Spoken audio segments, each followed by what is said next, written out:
Welcome back, everyone. This is part 1 on a brand new What If. This is What If Kid Asta, Meet Noelle's Mother. Chapter 1. A woman with long silver hair worn in a ponytail, wearing what appeared to be steel armor, and had purple eyes, flew towards a village out in what was known as the Forsaken Realm. An blonde-haired baby in her arms. The baby had kicked her in the chest a few times during what most would call a flight, but the woman told him softly not to, because he'd hurt his baby feet. Eventually, the silver-haired woman landed in a village, particularly Hage village. Once she landed, her silvery, steel-like armor vanished. In the armor's place was the uniform of one of the 9 magic knight squads of the Clover Kingdom, along with wearing a symbol on said uniform, as well as purple earrings. As the silver-haired woman walked through, a lot of the bystanders observed her in utter surprise. "The captain of the Silver Eagles is here," a man gasped. "You mean the Mataric of House Silva?" a woman added in surprise. "Assier Silva?" Assier glanced at the bystanders and smiled lightly. "I'm only here to get a child to safety," she told them as she walked through the main streets and towards a church off in the distance. After about 20 to 30 minutes of walking, Assier, now more tired than ever, arrived at the church. She set the bundle that the baby was in before turning on her heel to leave. However, wait. Assier stopped and turned around to face an elderly man. She assumed, based on the man's clothing, that he was the head of the church. "Yes?" Assier asked, some tiredness in her voice. "You shouldn't leave just yet," the man spoke, but then he realized who he was talking to. "Lady Assier Silva? I apologize for my rudeness." Assier smiled at the man, "And I apologize for not recognizing you." "Father Orsi," Assier greeted. "You were the one that did me and my husband's marriage 14 years ago." "Oh, yes, I remember." Father Orsi smiled as he picked up both baby boys who were still in their bag-like sacks and brought them inside. Assier followed him inside soon after. Once the two were inside, Orsi returned to the kitchen and made some tea for him and Assier. "What brings you here, Lady Assier?" Father Orsi asked as he took a sip of his tea. Assier took a sip of her own tea before responding. "It's about the child I rescued," Assier spoke. "I couldn't just leave him with the crazy lady I fought to get him, but I also couldn't raise him at House Silva. I already have 3 children, and soon will have a 4th child within the next year or so. Then I remembered you and decided to come to Hage and drop him off here." "I see," Father Orsi mused as he sipped his tea. Assier finished hers and stood up from the chair in the kitchen. "I would stay longer, but I have to get back to my squad and house," Assier told the priest. "Of course," Father Orsi replied. "I apologize for keeping you here." Assier waved her right hand dismissively. "Don't worry about it," Assier replied. "Oh, but before I go, the child I saved, his name is Asta." She began to leave, but stopped at the main door's threshold. "I will be visiting any chance I get, which means I'll be bringing some of my own children here on occasion. Not just so we can catch up, but also to see how well my own children get along with the ones you're taking care of." Oh, Father Orsi stammered in surprise. "I mean, sure, if you're all right with that." Assier just smiled at his words. "I did say I would, so I will." Assier laughed. "Now, I really must be going. It is late after all." Father Orsi watched her go from that point. About 10 years have passed since Assier dropped Asta off at Hage village and left him in the care of Father Orsi. Like Assier promised, she came to visit whenever she could, usually bringing Noelle and the new 5-year-old Noelle with her. She brought Nibra and Solid once, but the two weren't a big fan of the village. Noelle was okay with it, while Noelle absolutely loved it, especially too since the kids, Moreso the black and ash blonde-haired boys, who were Yuno and Asta, were her age. Assier sat next to Father Orsi's sister Lily, the 21-year-old nun, along with Noelle. The 4 watched the 3 and the other kids as they played. Assier would usually visit the village and Hage for charity to help it grow from what most nobles and some royals would classify as trash to a vibrant village. Despite it still being out in the middle of nowhere, "We really appreciate this, Assier." Father Orsi thanked Assier Silva for like the 10,000th time over the span of 10 years. Assier,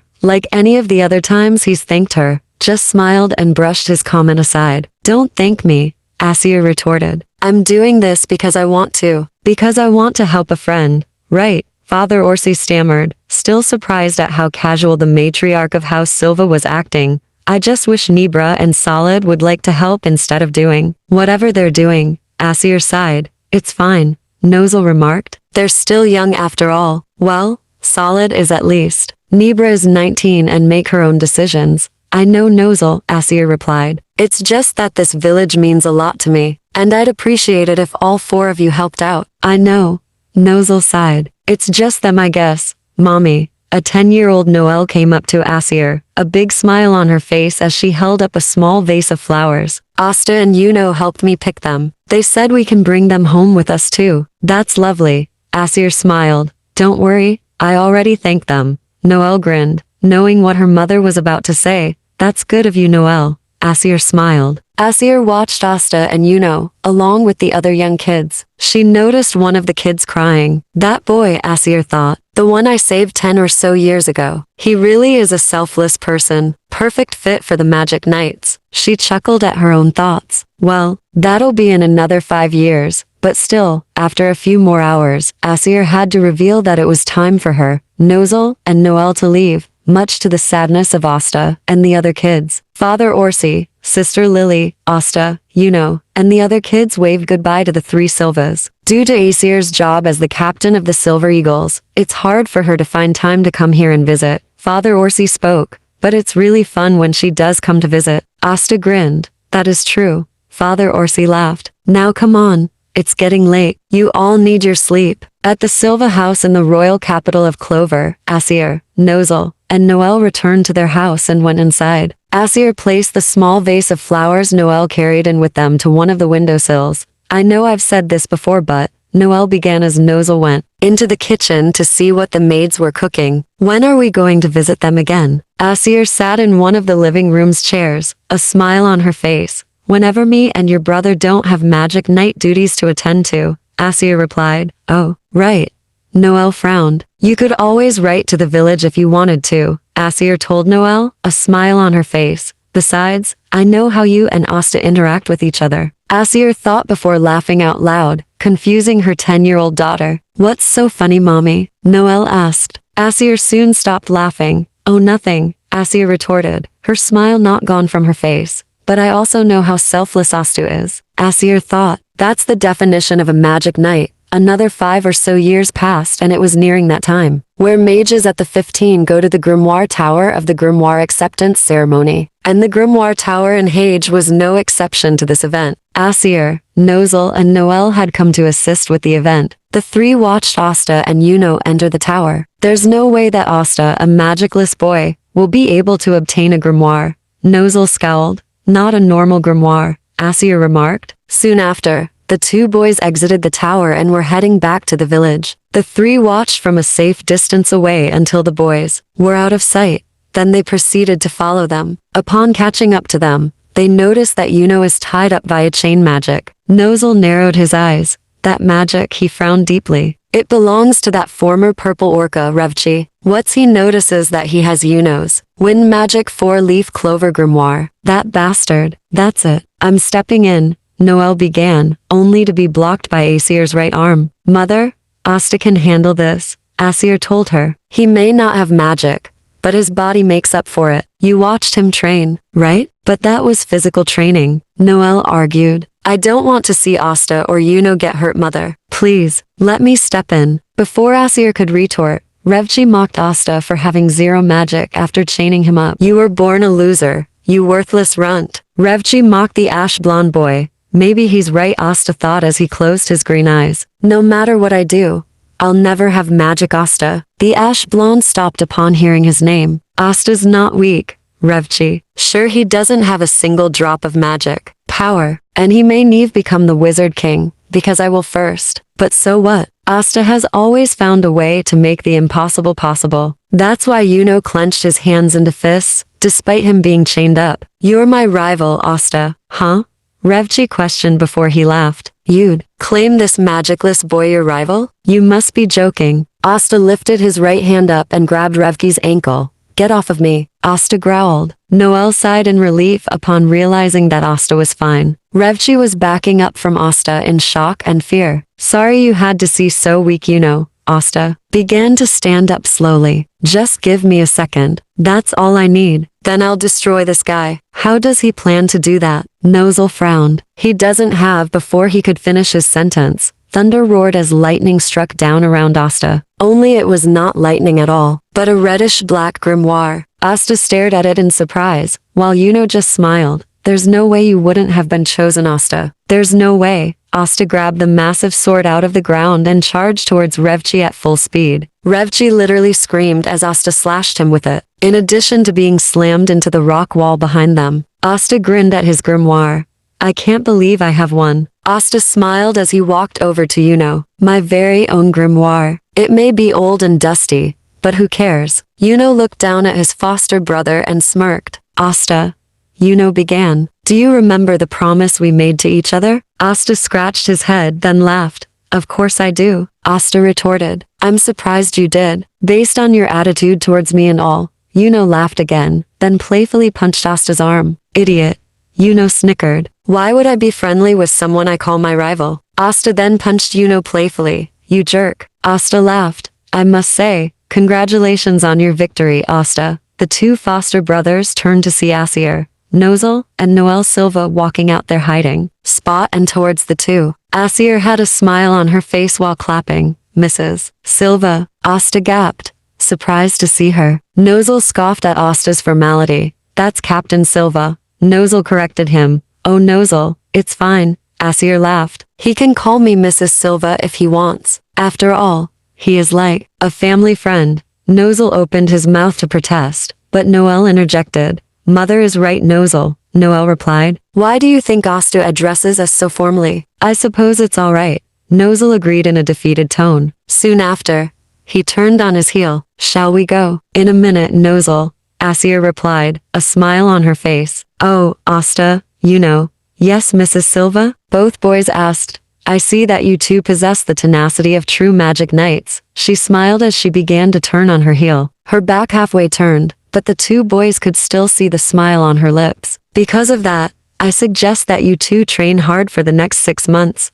Why? Asta questioned. Mrs. Silva is saying that she wants us to participate in the Magic Knight's entrance exam. Yuno translated for his somewhat dense foster brother. That's right. Assier nodded at Yuno before she turned completely around to walk away. I hope to see you both there. Before the now shocked Asta and nearly expressionless Yuno can reply, the three Silvas had flown into the sky via their magic. Chapter 2. You told them what? Assier, along with her 4 children, sat in House Silva's large living room. Nibra and Solid, the 2 middle children, were the ones to yell in surprise. Considering they only visited Hage once when they were younger, their reaction is understandable.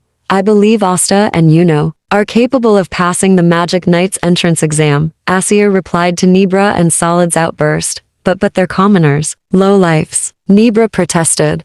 What does their social status have to do with anything? Assier questioned as she glanced at her eldest daughter.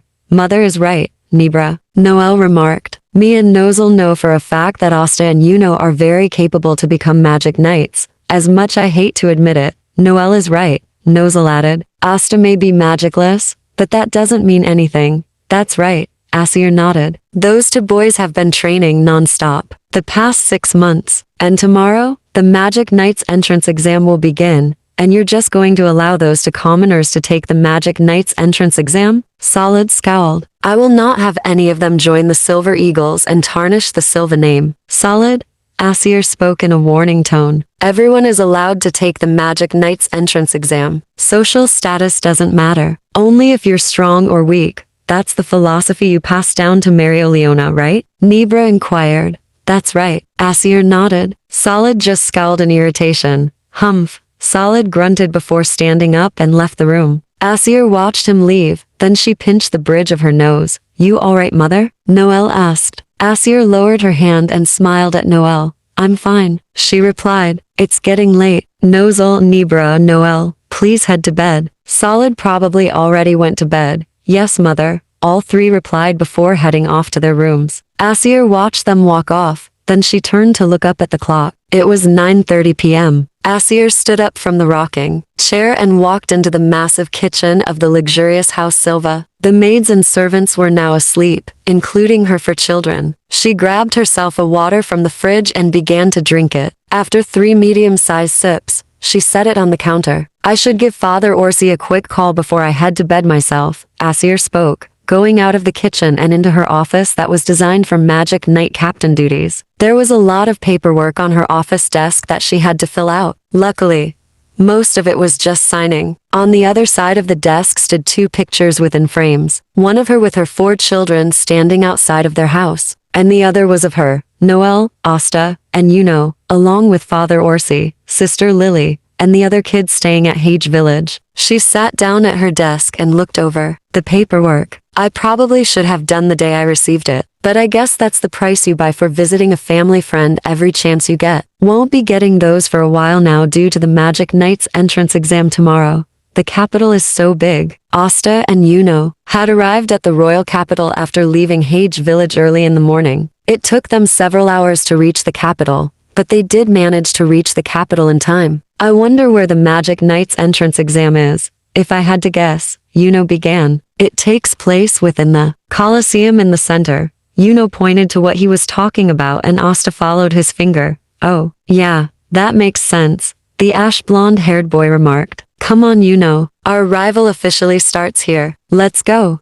Chuckled to himself as he followed his energetic foster brother in the Colosseum. Upon entering, the two gasped upon seeing how many mages there were trying out to be magic knights. Whoa, so many, Asta breathed. Yeah, nodded. Look, he pointed up to the outer edge of the Colosseum. The 9 magic knight captains. Asta looked up and grinned. Oh yeah, Mrs. Silva mentioned them when she visited us over the years, Asta remarked. William Vengeance, captain of the Golden Dawn. Then there's Fugolion Vermilion, captain of the Crimson Lion Kings. Asta and continue to list each captain off as they watched everyone else around them talking. Eventually, attention all examinees. The masked Golden Dawn captain, William Vengeance, stood up to address everyone. Soon after, Fugolion, captain of the Crimson Lion Kings, stood up. You will all be a part of several tests. Fugolion spoke up. Each test shall be of different elements. From riding a broom, to see what your magic control is, to how well you can fight in sparring matches against one another. William used his world tree magic to lower several branches which had brooms on them. While some here and there were having trouble getting the broom to work or get on it,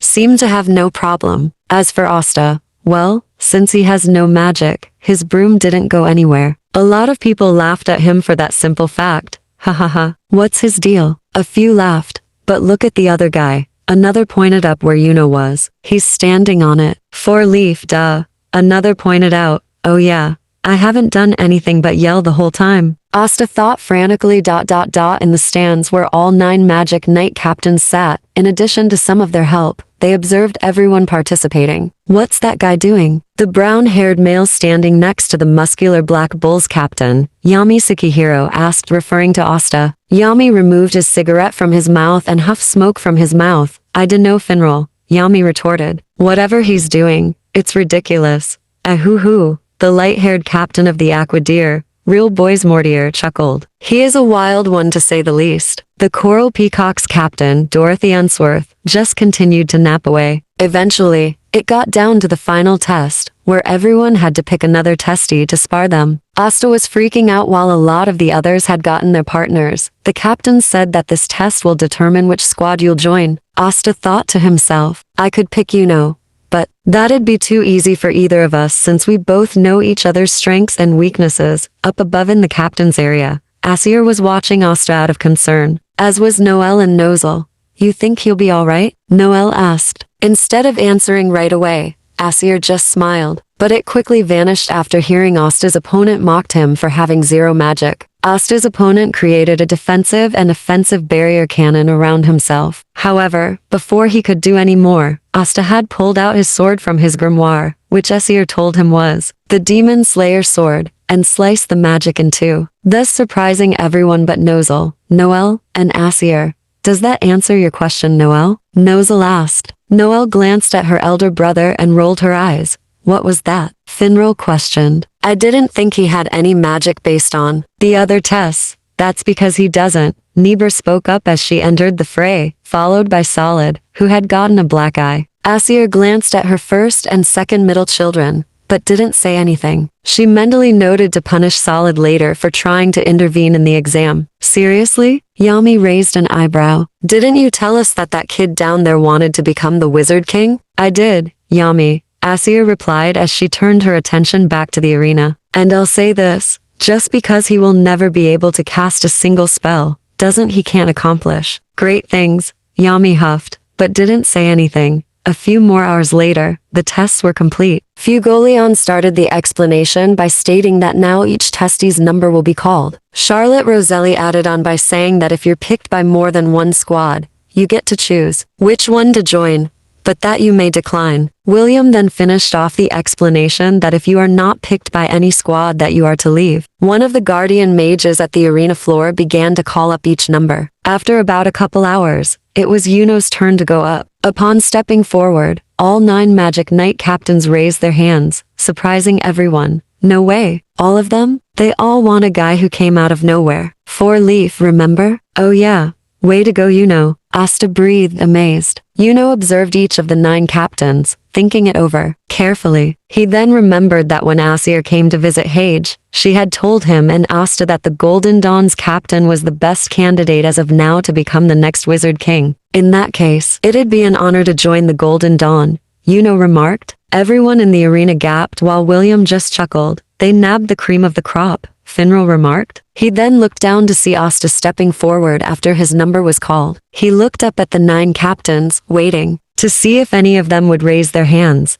I don't care what squad, Asta thought. Please, any captain, raise a hand. Do we have any hands? The guardian mage asked. At first, no captain made any movement to raise their hand. However, Assier was observing Asta. I've known you ever since you were a baby, even if you don't remember it, Assier thought. I knew you had no magic from the get-go. However, you've continued to impress me each and every time I visited Hage Village. Flashback, 7 years ago. Asta, Yuno and Noelle were playing near the church. The 3 8-year-olds wanted to play tag, so long as the adults were watching. Due to the vast space, the 3 were able to run around for quite a bit. Noelle, being the prideful 8-year-old she was, decided to climb a tree to get away from Yuno and Asta. Ha ha ha, you'll get me. Noelle stuck her tongue out at the 2 boys. However, both boys' expressions upon reaching the tree went from playful to horrified. Noelle, please get down from there, Asta yelled up to her. Why? So you can get me? Noelle frowned deeply. No way, please, Asta begged as the tree began to receive cracks in it more than it already has. Suddenly, the branch Noelle was sitting on began to crack as well. Oh dear. Father Orsi cried out as he stood up from his chair. I meant to get that tree cut down, but I never seemed to have the time. Well, attacking the tree with magic to get her down is out. Noelle frowned deeply. But we simply can't do nothing either. In which case he stood up and began to stride towards the tree. I'll have to climb it. Noelle, Assier spoke towards her eldest child. If you were to do that, the tree could collapse and hurt Noelle badly. We can't afford that. I'll save her. Asta spoke up. How? Noelle questioned the boy. Climbing the tree is out. So how will you? Assier smiled upon noticing where Asta was standing. Oh, Noelle mentally facepalmed. Be careful, Asta. 8-year-old Yuno called to his foster brother. Don't worry, I got this. Asta grinned. Noelle, jump down. I'll catch you. But if I hurt you, Noelle began.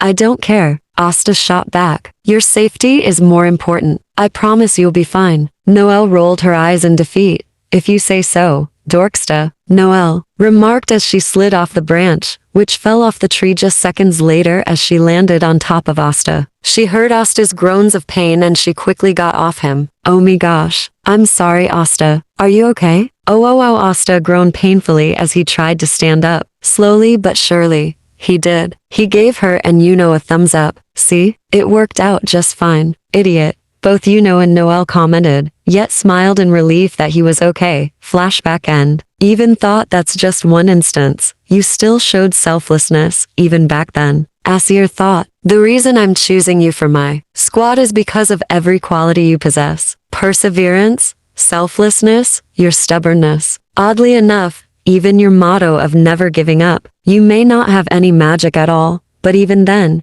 you've managed to positively influence those around you, especially me and my family. And I believe you can help the rest of my squad to become better people as well. And so, do we have any hands? The guardian mage repeated. Another 30 or so seconds pass. Just as the guardian mage was about to say no hands, a singular captain's hand rose up. I'll take him. Asta looked up in shock at the captain who raised their hand. Mrs. Silva? Asta thought. Even the others in the arena were equally as shocked as Asta. No way. The Silver Eagle's captain? A few gasped. Must be out of pity for him. Another few murmured. Oi oi. Assier? And a few of the other captains turned her head to face the one who spoke. It was Yami. Who says you get to have that brat? I want him. Assier chuckled at Yami's words spoken towards her. If you wanted him, you should have raised your hand, Yami, Assier remarked. And since when do I follow the rules? Yami snickered. Never. Assier replied knowingly. No way. The Magic Knight squad captains want that commoner. A few more people watching gasped.